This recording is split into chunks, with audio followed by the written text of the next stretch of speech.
上好，歡迎嚟到我哋耀星嘅營養班。今日咧可以喺線上見到大家都好開心喎。咁如果聽到我聲音嘅大家咧，不如都喺我哋嘅聊天室俾個888或者鮮花都俾我知道，大家咧已經可以聽到我嘅聲音啦。好，多謝大家嘅回應。咁我係今晚嘅 MC 珊珊，咁我咧都喺呢個耀星嘅地方學習營養咧，學習咗好幾年。咁啊，今晚我哋嘅講座嘅主題咧好特別喎，叫做植物營養素。咁啊，可能維他命、礦物質咧，大家都有聽講過啦。但係原來植物營養素咧，都係我哋人生咧，我哋生命入邊好重要嘅一個營養。植物營養素咧，佢就唔係我哋生命咧必須要有，但係咧佢就會維持咗我哋好多生命嘅機能啦，係嘛？咁啊，其實我哋今日嘅主題咧，唔單止咧會介紹乜嘢係植物營養素，亦都會同大家分享下我哋紐崔萊一個好好嘅系列漢本瑞，究竟佢係點樣產生啊？我哋其實點樣食嘅咧？當中入邊有好多唔同中草本，係有啲咩功能？咩人適合食咧？咁我哋今晚咧就邀請咗我哋一個年輕嘅耀星營養講師 Eric 同我哋分享呢一個嘅主題。咁 Eric 咧，佢除咗係我哋嘅耀星嘅營養講師之外咧，佢亦都係一個治本教育嘅創辦人，喺唔同嘅機構學校咧都有分享好多唔同嘅講座。相信大家咧如果有嚟我哋線下營養班咧，都有見過我哋 Eric 老師呢一個分享，好精彩啦，係咪啊？咁今晚咧佢都可以咧好深入淺出教大家究竟乜嘢係植物營養素，同埋介紹我哋漢本瑞嘅呢個系列。咁事不宜遲，我哋用掌聲鮮花888歡迎我哋嘅 Eric。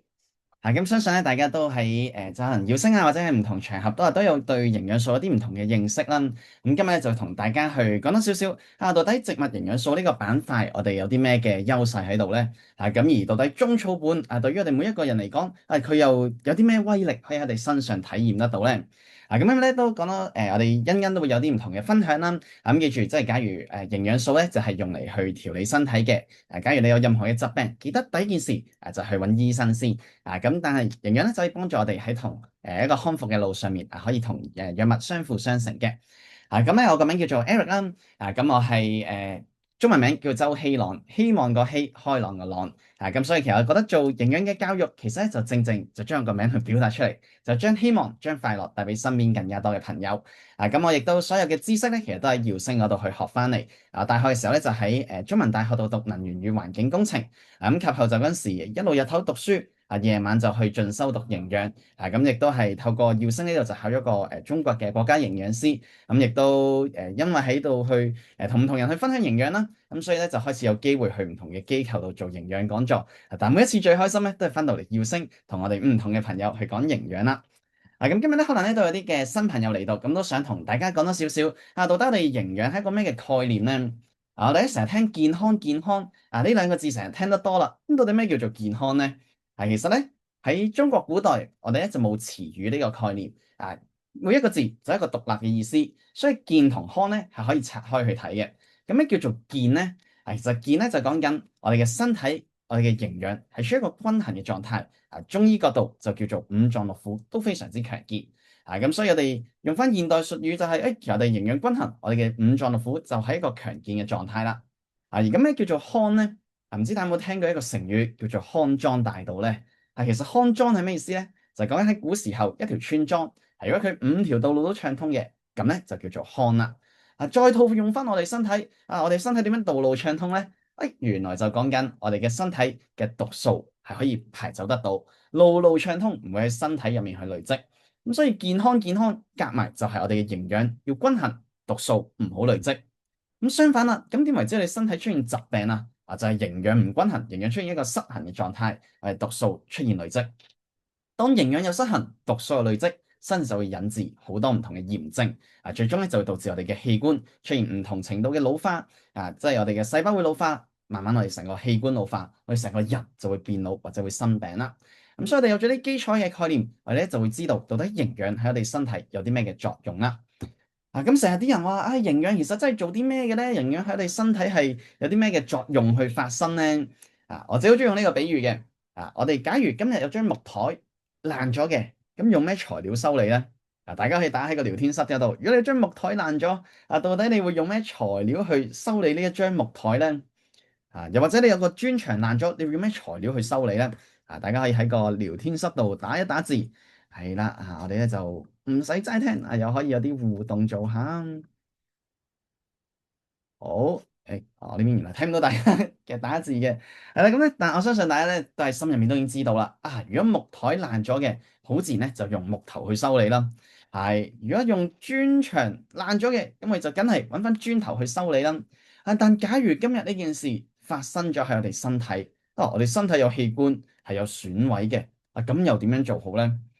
例如有個病，大家可能都聽過叫做胃潰瘍，就個胃穿咗個窿。咁當然我哋有病，咁梗係第一件事係睇醫生啦。咁但係你睇得多醫生都會知道，醫生最多數咧就係一係開藥俾你，藥都搞唔掂嘅就係做手術。但到底我哋係咪攞啲藥去填翻滿我哋即係胃潰瘍穿咗個窿咧？又唔係喎。咁所以我哋點解要學營養咧？就因為我哋身體修復嘅元素原材料就係叫做營養素啦。咁所以我哋木台爛咗用木頭修理，磚牆爛咗用磚頭修理。而身體出現問題咧，我哋就識得揾營養素去修理啦。咁所以營養素其實講緊植物營養素就係營養素一部分啦。而營養素就係食完要變成我哋身體嘅一部分。例如食咗個雞髀，拆開咗佢變咗做一啲維他即係會變咗做脂肪啊、蛋白質呢啲營養素，就會變成身體一部分咯。而營養補充品亦都係佢會變成我哋身體一部分。但藥物就係食完之後，你消化完、代謝完就會排出體外，佢唔會成為身體一部分嘅。所以就可能會導致我哋需要我哋肝腎去幫手代謝啦。咁所以個説話都講得好好嘅。就藥物係我哋生命嘅急救員。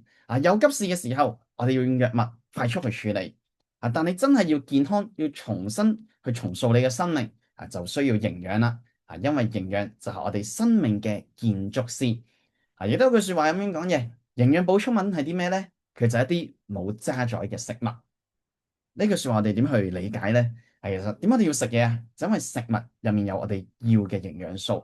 咁但食物最後食完你會變咗糞便排出嚟，其實有渣滓嘅食物。一個高質量嘅營養補充品就係冇渣滓嘅食物。咁所以如果你都同意食好嘅食物可以令身體健康嘅，咁我相信你都會同意食優質嘅營養補充品係可以令身體健康嘅。咁到底植物營養素又係啲咩嚟嘅咧？基礎營養素，大家平時可能喺營養班或者唔同嘅地方都會聽到比較多。有水有維他命礦物質蛋白質脂肪纖維呢一啲都係我哋一啲基礎滿足生存需求嘅營養素。但今時今日我哋人咧需要嘅嘢都越嚟越唔同啦。我哋想要嘅唔單單只係我哋可以即係叫生存得到。香港人更加想咧就係可以健健康康。咁所以咧，除咗要有啲基礎嘅營養素，植物營養素咧就幫助我哋滿足生活嘅需求啦。例如可以做到啲咩啊？抗炎啦、抗氧化啦、調節我哋免疫力啦、我哋嘅新陳代謝啦、我哋嘅大腦神經血管呢啲嘅保護都需要植物營養素去參與。咁但係話身體氧化多啲又會唔會死咧？又未至於嘅。咁但係就唔係一個健康嘅狀態啦。咁所以我哋會話基礎嘅營養素就滿足我哋生存嘅需求。但係我哋想生活好啲嘅，咁我哋咧就需要有植物營養素啦。咁到底淨係聽植物營養素，咁植物營養素點嚟嘅咧？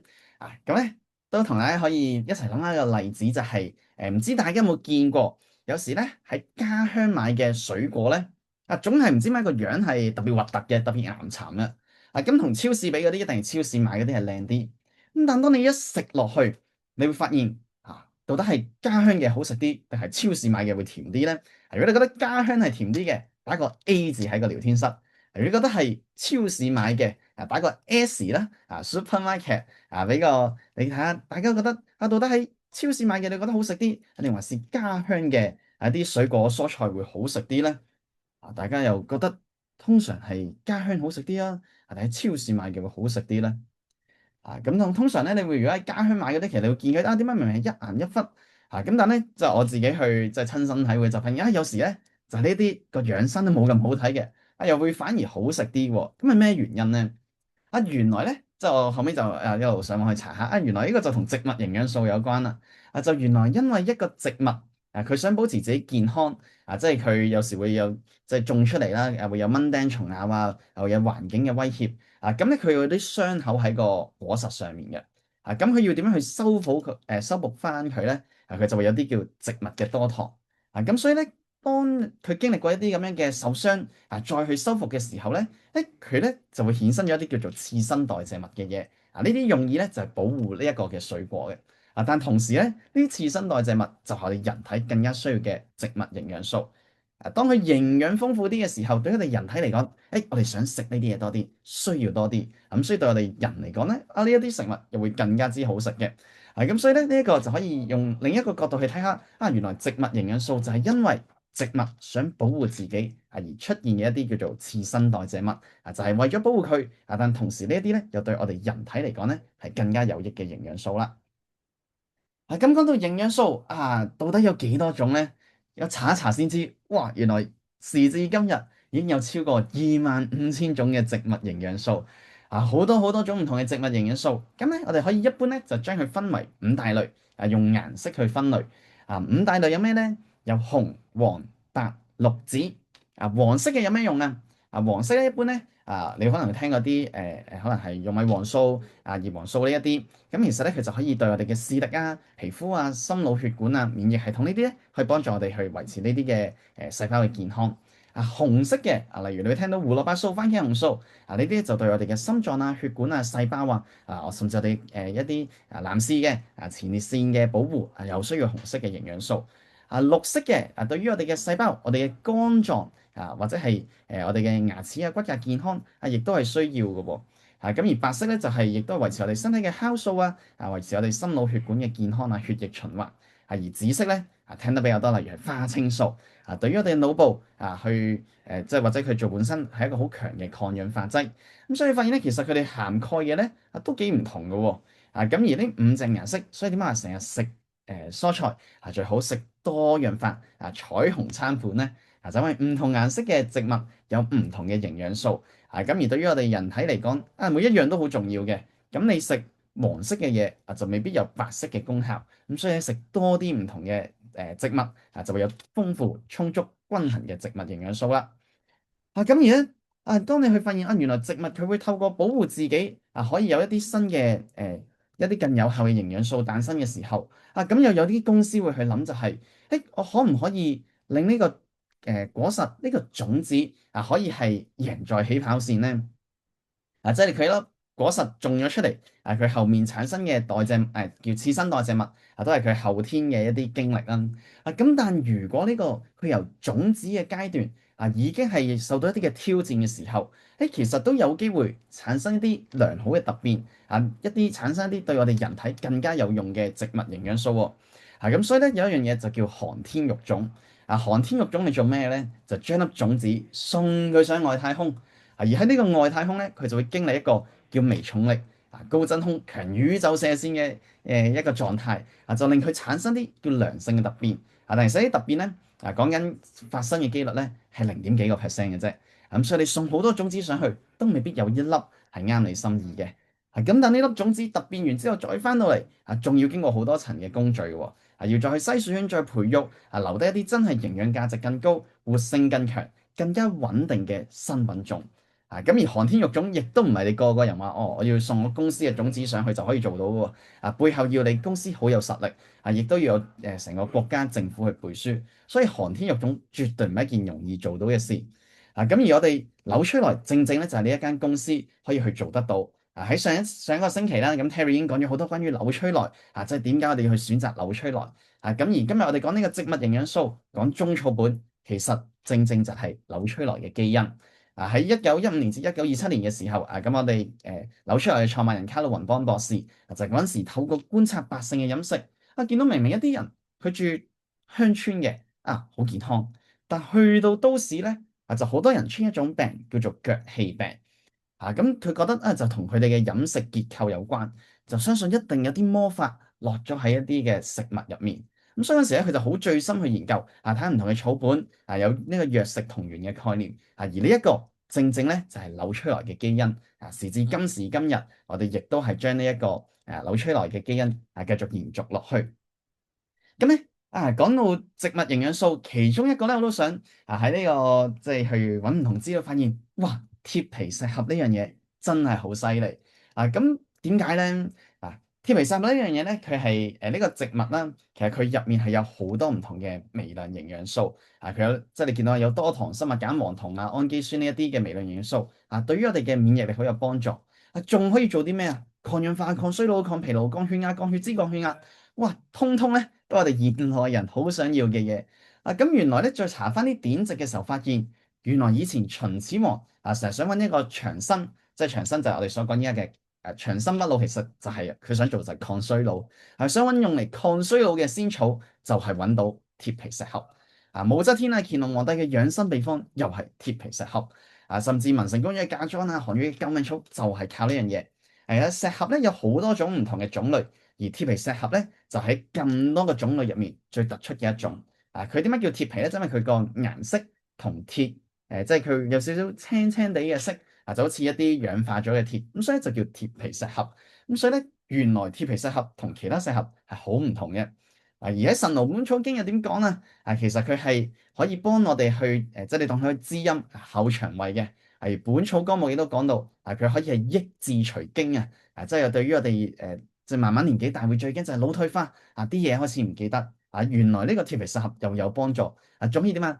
可以輕身延年嘅喎，啊，即係個人又瘦啲，啊，條命又長啲嘅喎，啊，但原來鐵皮石斛呢樣嘢咧，一啲都唔容易去養嘅，啊，其實佢係一個即係一個好奇特嘅草本，啊，佢係點嘅咧？佢點解話佢係一個嬌生慣養嘅鐵皮石斛咧？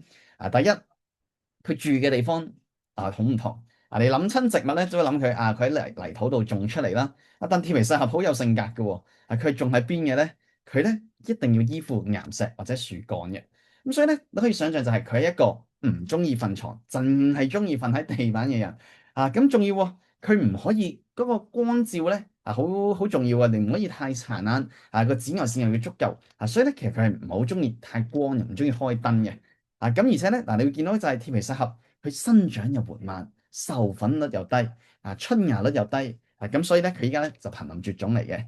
啊，所以你好難再揾到野生嘅鐵皮石斛啊！佢生長緩慢啊，點解佢授粉率低咧？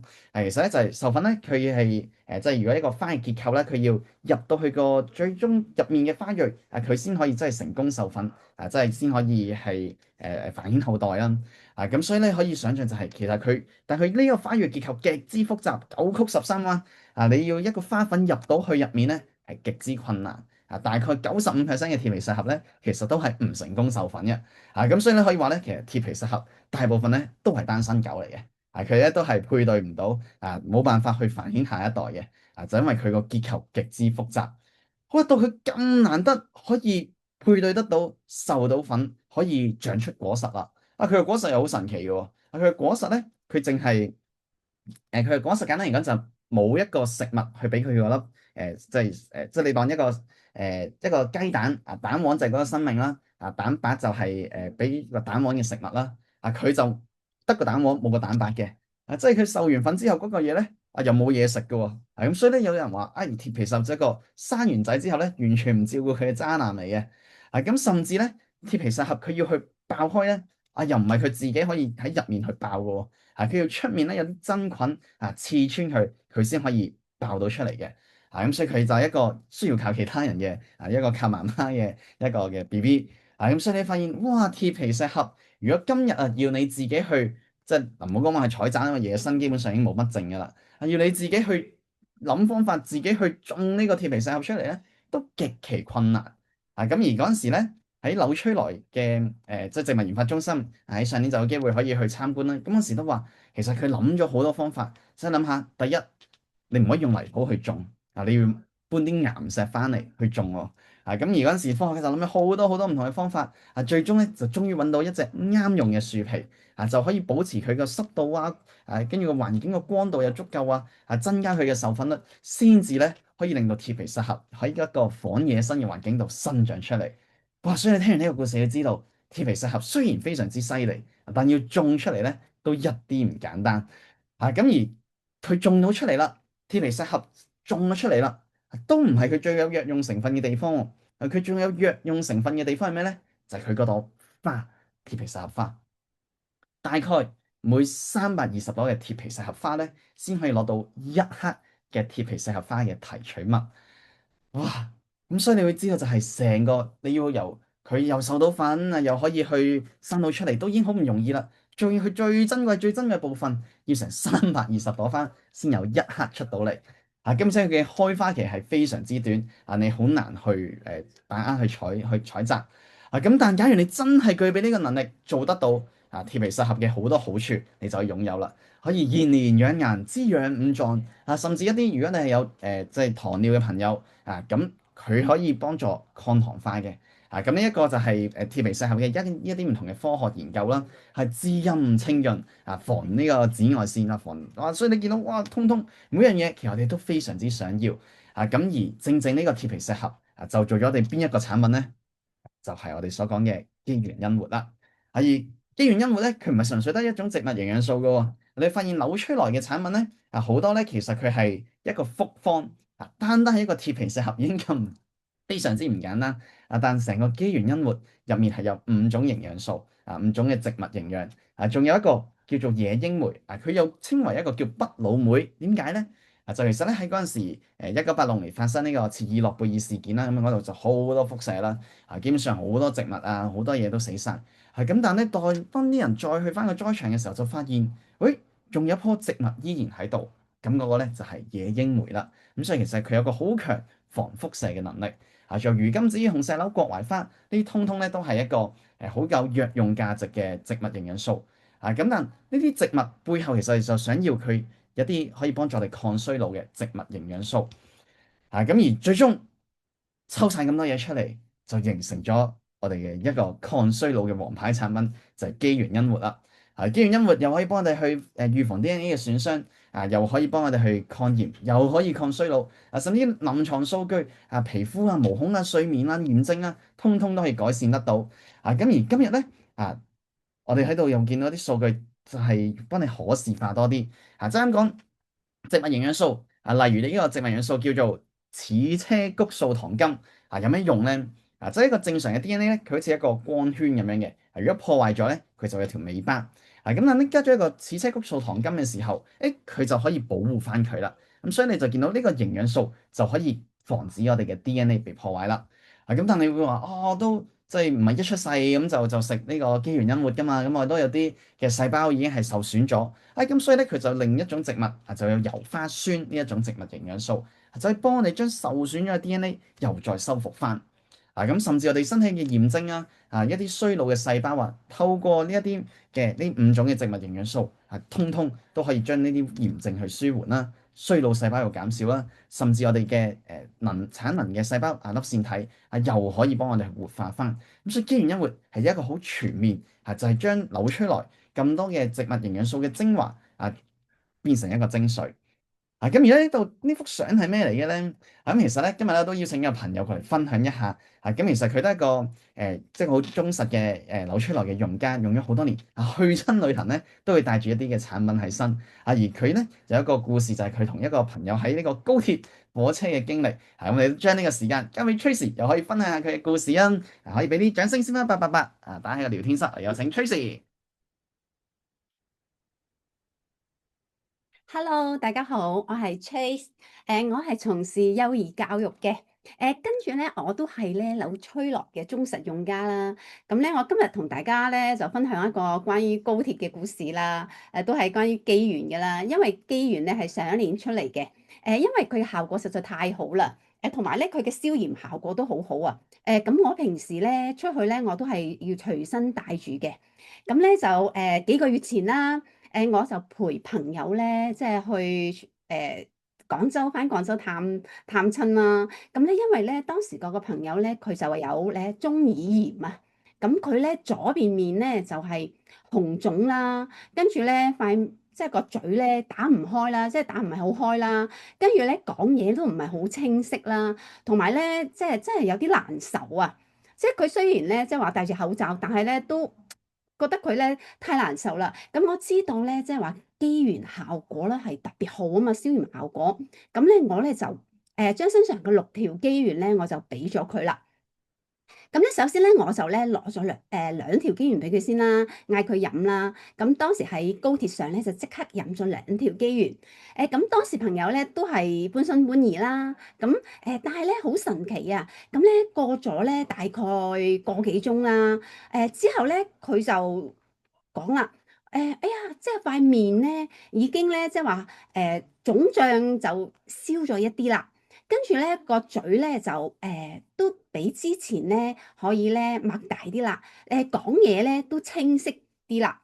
咁咧即係話咧佢嘅炎症咧已經緩解啦，同埋咧佢嘅即係話症狀咧就慢慢咧減輕咯。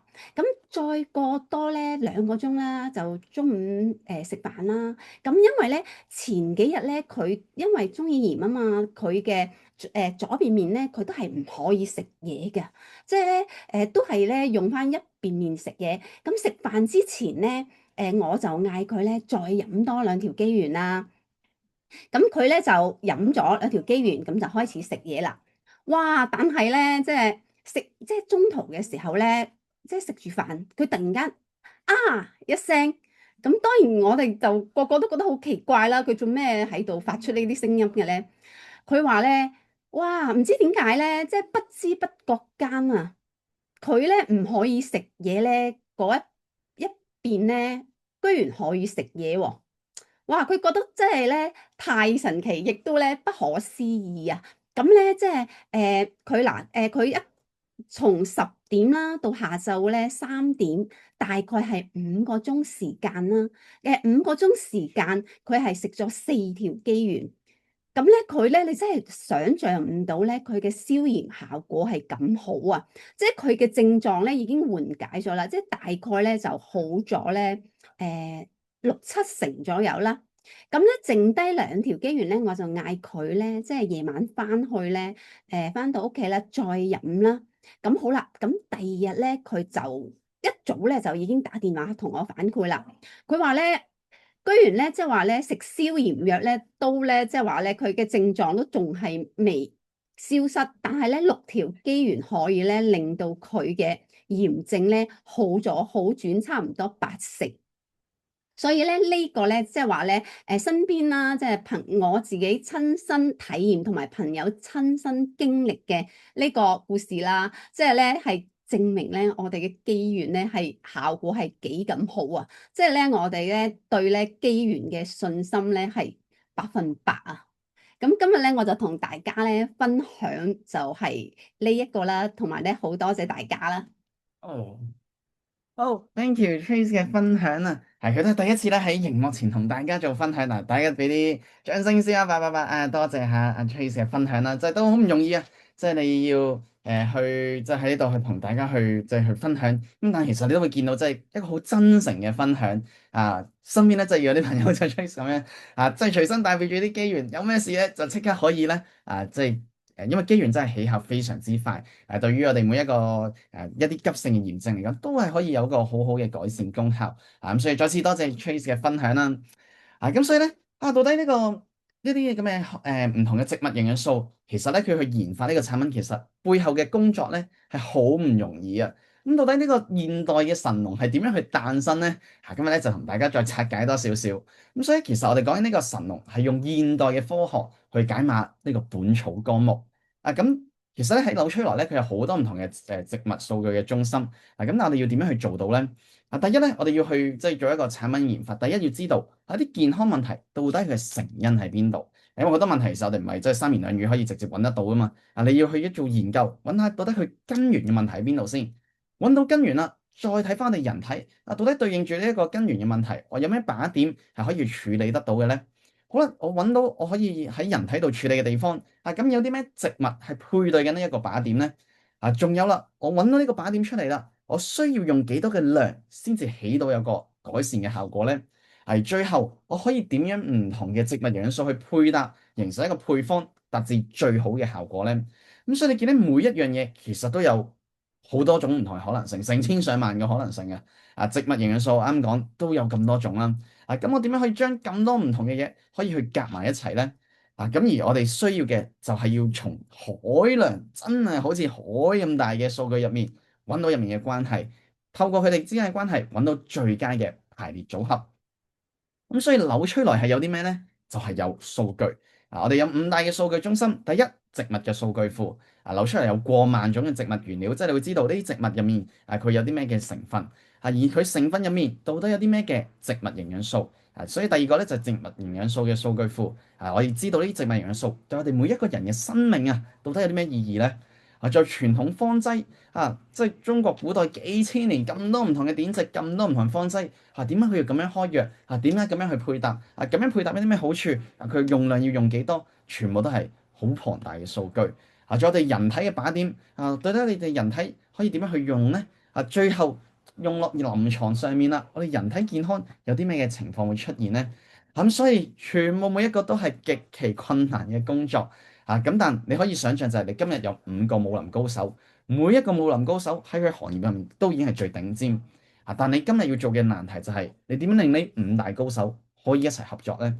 可以透過佢哋嘅知識一齊合作，變成一個可以真係每一個人都可以適用嘅產品呢？而紐崔萊正正就做咗呢樣嘢啦。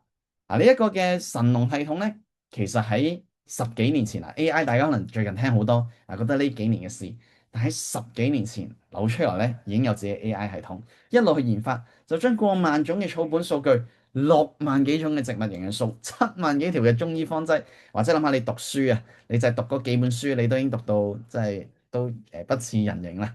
咁但係哇，你咁7萬幾種唔同嘅方劑，4000幾個健康把點，全部嘢要融會貫通。結合埋一齊，最終就去揾出邊一啲嘅最佳排列組合。咁所以啱啱吹水分享嘅呢個機緣因活，其實正正就係呢一個 AI 系統嘅產物。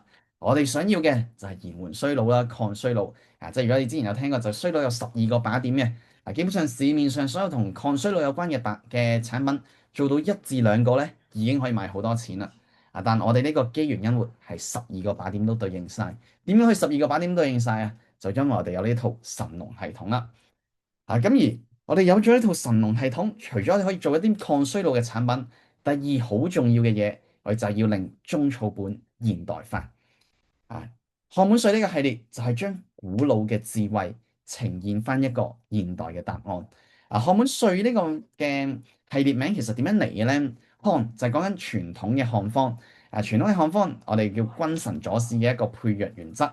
咁漢本稅遵循住呢個原則，本就係扭出嚟喺度做緊嘅草本，每一個草本我哋都可以去掃到個月，揾到底係幾時、邊年、邊月、邊日喺邊度種，佢嘅品質係點，佢嘅安全性係點，而稅就係現代嘅答案，我哋就將呢啲唔同嘅嘢能夠用科學嘅精髓抽出嚟，咁我哋可以高效吸收到呢啲中草藥嘅植物原料。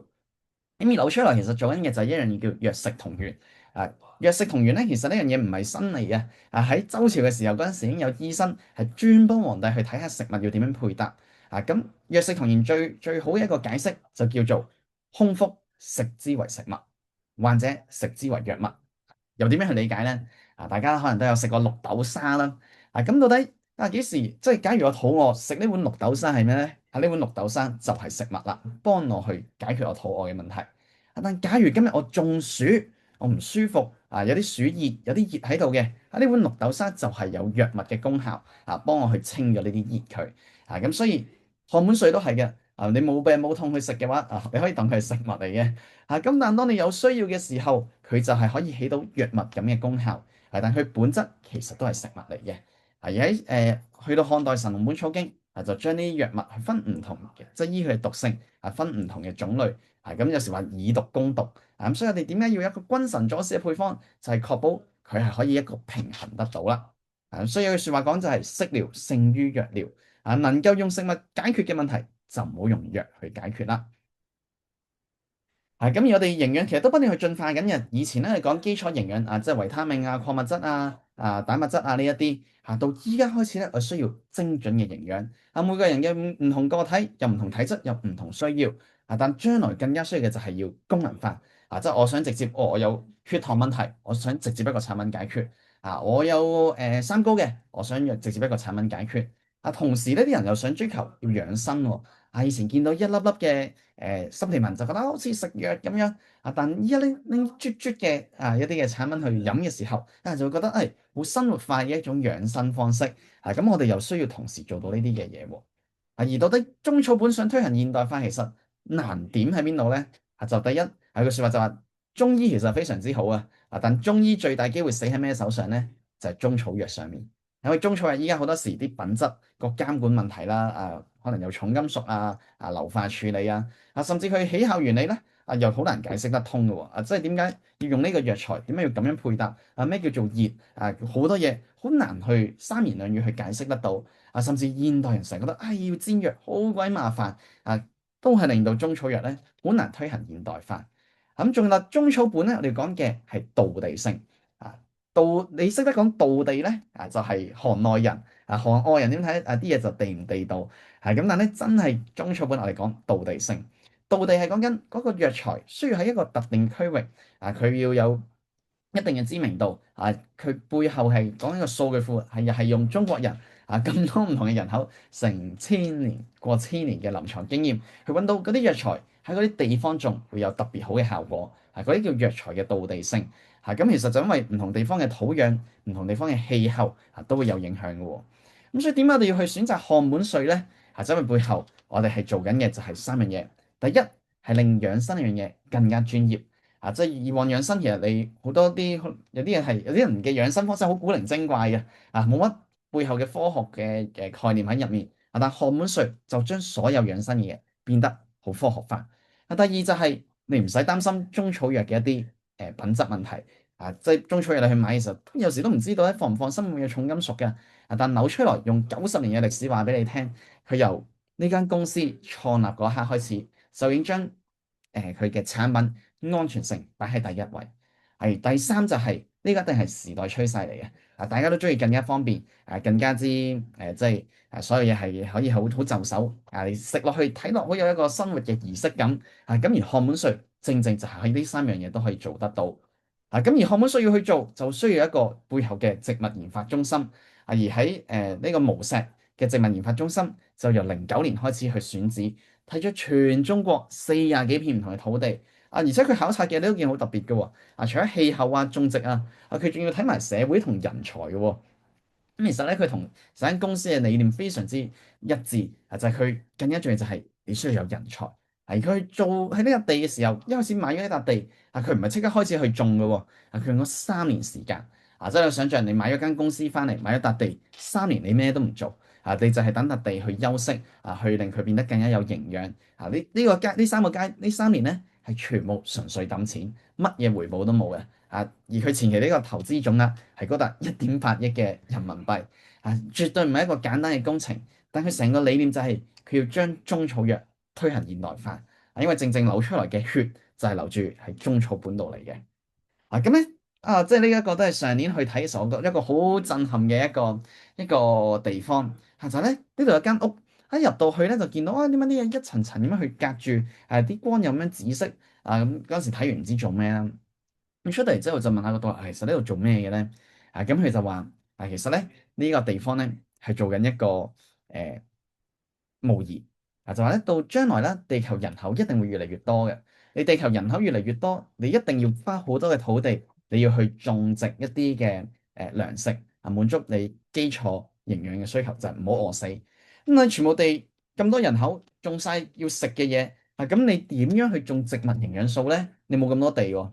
咁所以扭出來，依家咧研發緊嘅就係點樣可以一棟嘅大廈就全部可以種到植物營養素出嚟。哇！咁所以你會見到就係哇，即係將來就算土地再貧瘠都好，只要你有個地方你可以垂直起一棟嘅大廈，佢都可以種到同你喺農地種出嚟一模一樣嘅植物營養素嘅原料。哇！咁再問下咁到底呢個技術幾時會用到咁嗰時個導遊就話估計喺未來30至50年咧，都未必需要用得到咁但你會見到就係原來公司諗緊嘅嘢唔係短短嚟緊呢5年10年嘅嘢，係嚟緊30年50年都未必需要用到嘅技術，但依家已經開始去研發緊咁所以見成間公司佢嘅部署係非常之超前。咁仲有啦去參觀呢個無錫農場嘅時候，又見到中間一埲牆，跟住咧再仔細啲睇，哇，其實每一個獎牌咧都好唔簡單嘅喎。例如呢一個講緊係中草藥現代化嘅一個重點嘅研究中心，咁其實就係講緊係即係呢個紐崔萊，其實咧就係依家都不斷積極參與緊國家嘅13五嘅重點規劃，就係將中草藥推行標準化、現代化、國際化咁所以佢就有一個咁嘅基地。咁仲有啦，下面少少咧就有個叫 CNAS 嘅一個嘅認證，咁呢個咩嚟嘅咧？查一查發現，原來咧佢係一個實驗室嘅認證嘅機構。咁講緊嘔出嚟呢個係植物研發中心啫喎，佢唔係一個實驗室嚟喎，佢唔係要去做檢測嘅喎。咁但佢用嘔出來嘅呢一個嘅植物研發中心嘅技術科技，已經能夠去到等同於做到個實驗室。係呢個實驗室係做啲咩咧？佢所出嘅數據咧係有法律效力嘅。而且對於國際之間唔同嘅80幾個國家地區、90幾個國際機構，只要係無錫植物研發中心出嘅研究數據，喺其他嘅機構就認證㗎啦。咁所以之前有個朋友話，個個公司都話自己好㗎啦，個個都話自己有認證㗎啦。咁但你呢度你會見到就係喺呢個無錫農場出嚟嘅嘢咧，佢唔單止係國家，唔單止係機構，係仲有呢啲嘅咁國際嘅組織，全部互相承認。咁所以呢個係一個含金量極之高。仲要講緊我哋唔係本身唔係開一間實驗室，我哋係做植物研發嘅中心都有。甚至上少少你見到就係一個院士嘅工作站。咁我之前再睇下到底院士有咩特別咧？原來咧有時咧，我見到啲藥廠咧，就只要佢係唔係佢間藥廠係叫做博士工作站咧，其實已經係代表間藥廠嘅科研實力好強。但係我哋依家唔單止係博士，仲有一個去到院士級別嘅一個嘅植物研發中心。咁所以咧，其實每一個嘅認證，每一個獎牌，其實背後代表嘅嘢都係非常之犀利嘅。但扭出嚟就係間非常之低調嘅公司。呢啲真係你要自己去查、自己去聽、自己去一次無錫親身去體會，你就會明白背後嘅含金量。咁仲有啦，即係點解佢仲有一個呢度要見到其中一個證書叫做一個中草藥現代化嘅科技進步嘅一等獎。講緊攞一等獎係其他機構係啲咩咧？例如係中國嘅國家嘅醫學院去攞嘅。咁點解扭出嚟可以攞到咧？就因為佢有個 DNA 嘅分子鑑定技術。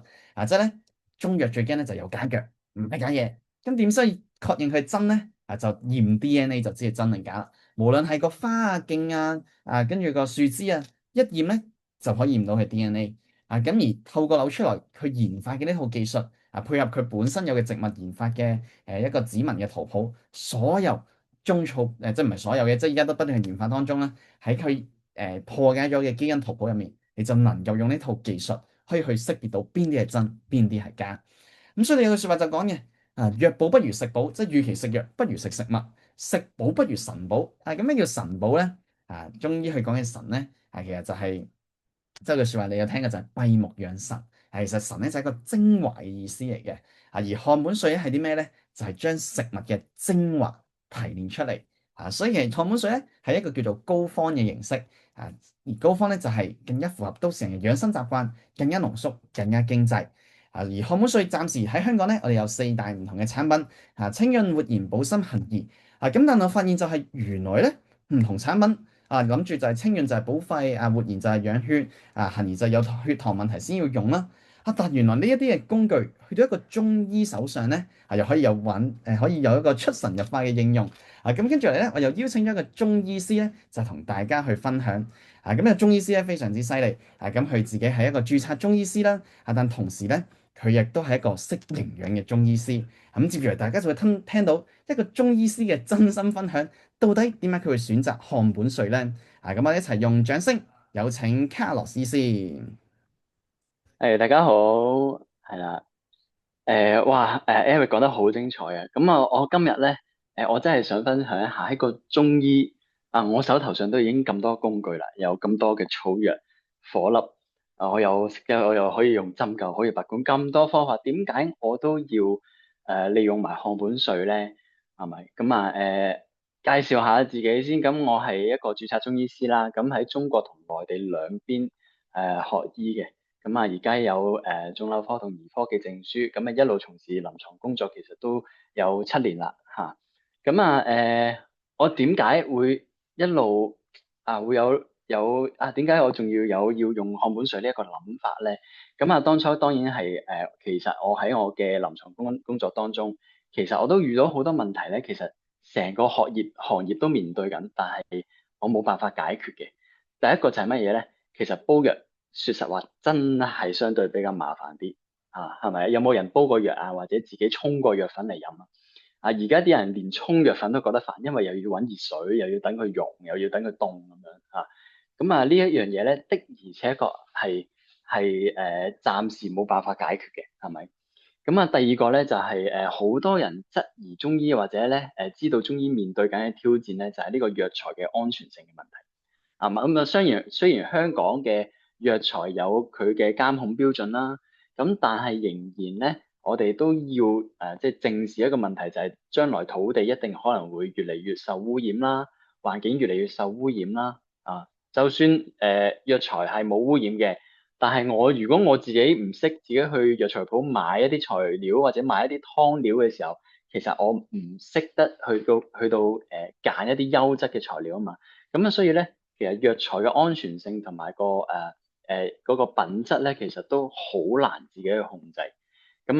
第三個就係咧，香港人始終嗰個生活節奏比較快啲，同埋忙碌啲。其實有陣時都唔係話關唔關要唔要煲藥事，根本連去睇醫生嘅時間都冇，係咪？好多人變咗咧，有啲體質明知道係需要改善嘅，唔處理啦，好多健康嘅狀態知道係要改善嘅，冇方法啦，係咪？所以咧呢啲問題咧一路都係我好想揾一啲方法去解決嘅。直至係認識到漢本稅呢一個嘅系列啦。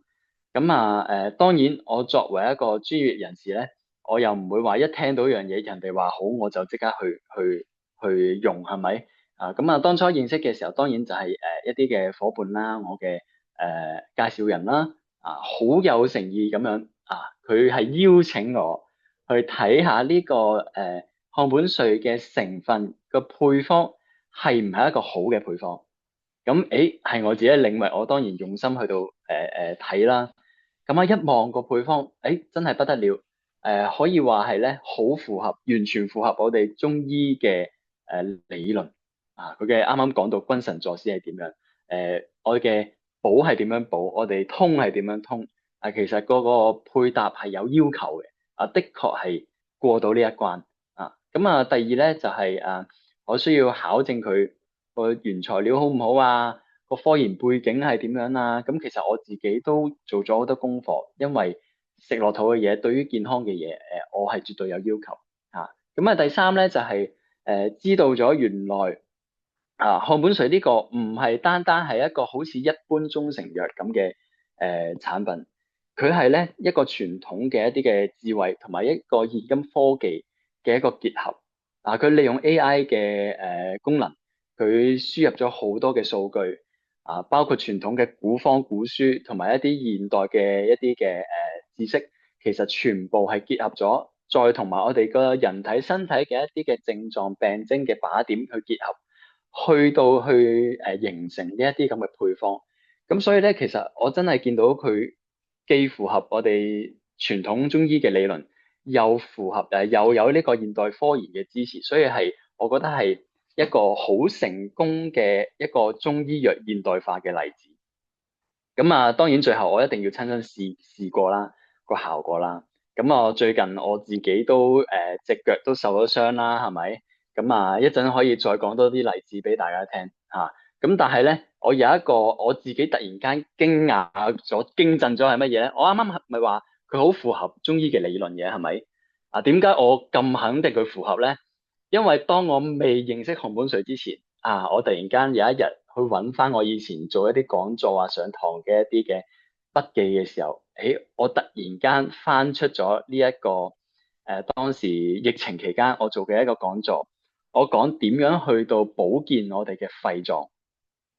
我哋嘅肺臟嘅特徵係乜嘢？我哋補肺氣咧，唔係就咁食兩條參就可以嘅，一定要補氣。第二一定要滋潤養陰，第三一定要清個肺熱。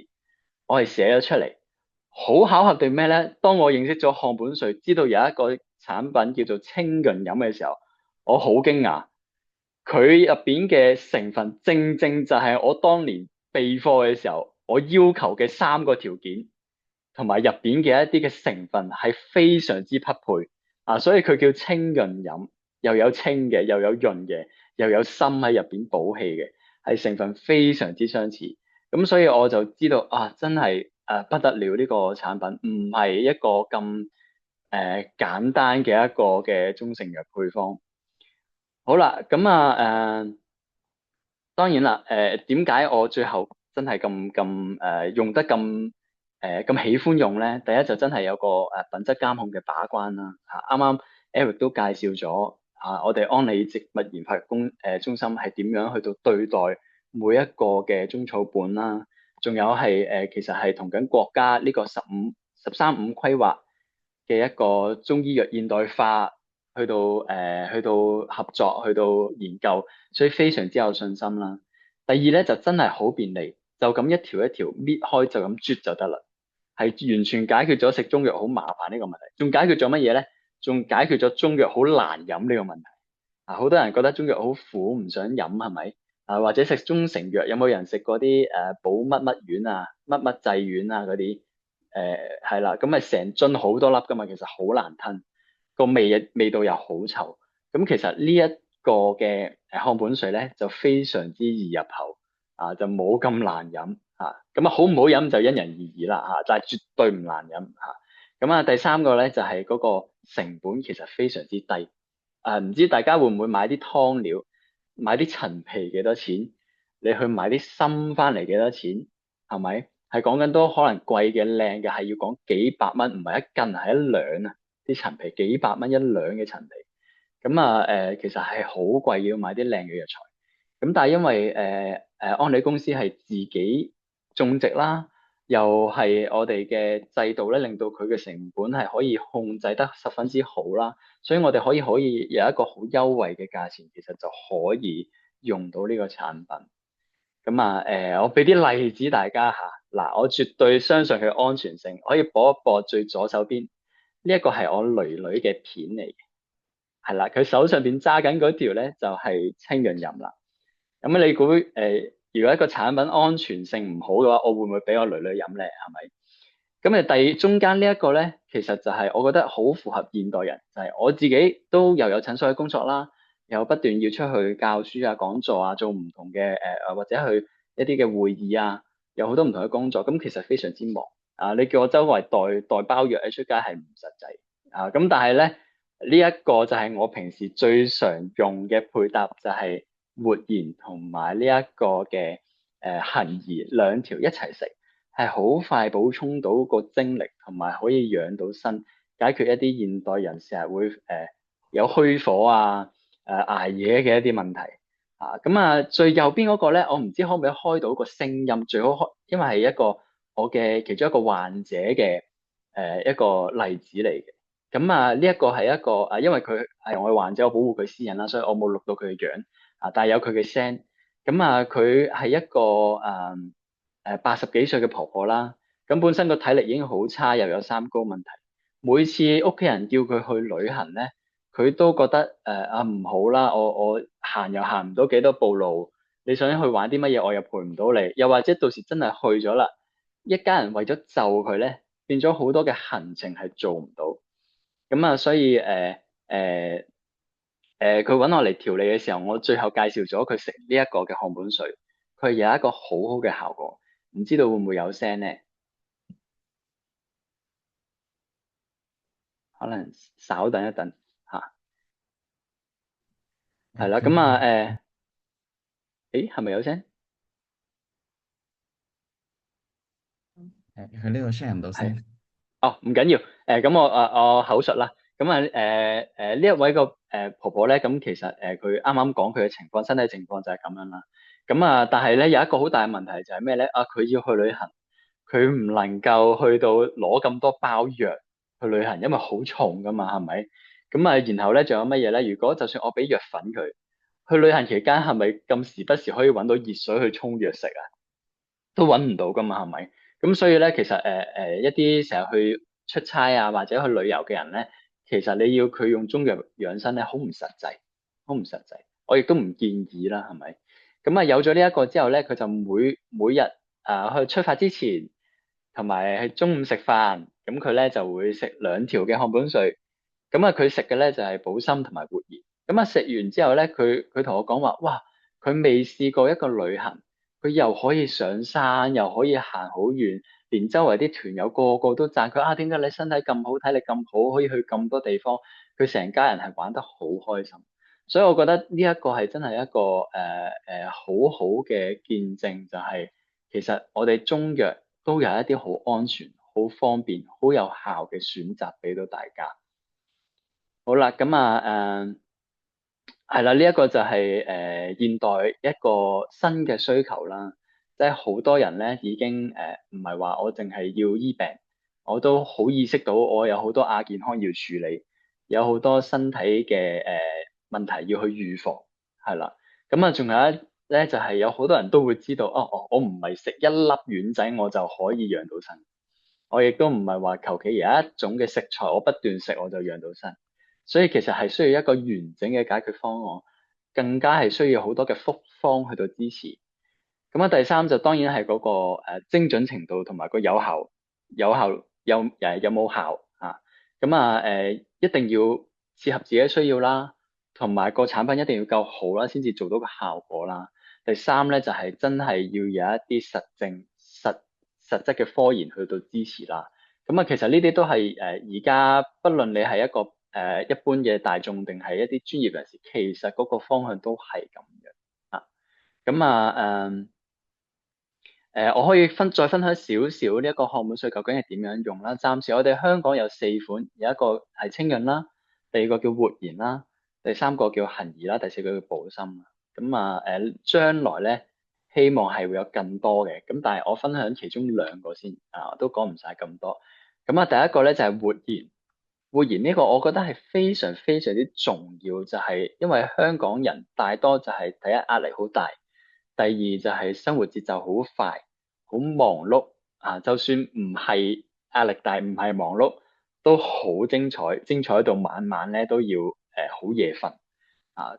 所以咧都市人我覺得好多嘅問題就係我哋中醫嚟講就係會有肝鬱嘅問題啦、氣血弱嘅問題啦。一啲虛火嘅問題啦，個心血管會差啲啦，通常就會有呢啲問題。呢一個嘅配方咧，入邊正咧就係解決呢啲問題，就係有人參啦、玉竹去補氣啦、養陰啦，有枸杞啦、養肝啦，有黃精啦去養心啦、養陰啦。仲有咧2個就係玫瑰同埋牡丹咧，係幫我哋疏肝解鬱。呢一啲咧，不論男士定係女士咧，其實都非常之需要。我覺得係現今都市人基本上都十分需要注重去保養嘅部分啦。所以基本上我每一日我都會食。若果我係需要捱夜或者有一啲好重要嘅項目，我一定要去做嘅時候，工作忙壓力大嘅時候，我會再食多1條。下一個我想講咧就係呢一個嘅恆怡。恆怡咧。我覺得亦都係香港地好多人都會出現嘅問題，即係除咗呢個產品原本係針對一啲血糖之外，其實佢嘅成分入邊嘅組成咧，有兩大部分。第一個咧，我哋叫做清上焦，清一啲燥熱嘅，有桑葉烏梅，清燥熱嘅。第二個部分咧就係溫呢個腎陽，就係下元腎陽啊。入邊有葫蘆巴子同埋肉桂。喺中醫嘅角度咧，其實好多人啱啱講捱夜啊，一啲嘅虛耗啊，其實好容易有好多人有上火，係咪？而且嗰啲係虛火嚟嘅，唔係我哋飲碗涼茶就可以清得到。虛火係一定要養陰啊，一定係潤燥。所以咧呢一個係非常之適合，同埋因為有好多人經常超負荷地去工作，又或者超負荷去到玩樂咧。會出現一啲叫做我哋講腎陽虛嘅問題，腎虛嘅問題。會個人容易衰老啦，容易瞓唔着啦，手腳容易凍啦。其實呢啲都係腎陽虛嘅問題。呢一個咧就可以將我哋嘅陽氣咧去我哋講降火同埋補翻腎。就算你冇血糖嘅問題，其實好多人都係需要呢一個恆儀去平衡翻我哋嘅陰陽，平衡翻我哋嘅脾胃啊。咁啊，所以呢兩個係我經常配搭一齊食啊，而且係真係個效果十分之好啊。咁啊係啦，咁啊，我覺得中草藥現代化其中一個就係做到標準化。咁佢即係漢本萃做到標準化之後，第一大嘅好處就係一般人就算我唔識得中醫，其實都可以用呢個標準去到自己去應用。咁對於我哋專業啲嘅部分咧，我哋就可以即係擴闊到佢嘅應用範圍。所以我覺得呢一個係真係我暫時係非常之喜愛嘅一個嘅系列。我分享去到呢度。好，我哋再用熱烈嘅掌聲，多謝我哋嘅中醫師卡羅斯醫師啊！即係其實你見到就係原來中草本咧，真係好多唔同嘅使用即係如果唔經醫師咁講即係諗住恆儀只不過係有血糖要用但原來好多都市人咧都需要有恆儀嘅喎。咁所以其實咧喺成個中草本系列，其實都有好多唔同嘅產品啱唔同體質嘅人最緊要嘅就係大家咧都一齊花更多時間一齊去學習。而呢啲中草本植物營養素其實就同我哋每一個人嘅生命同每一個人健康都息息相關。咁希望今日我哋呢一個嘅營養嘅分享都能夠幫助大家對於我哋成個中草本系列佢背後嘅科研、背後嘅實力對我哋人體嘅影響有更加深入嘅認識。咁我哋嘅時間都嚟到呢度，咁將時間交翻俾我哋嘅 MC 珊珊，多謝大家。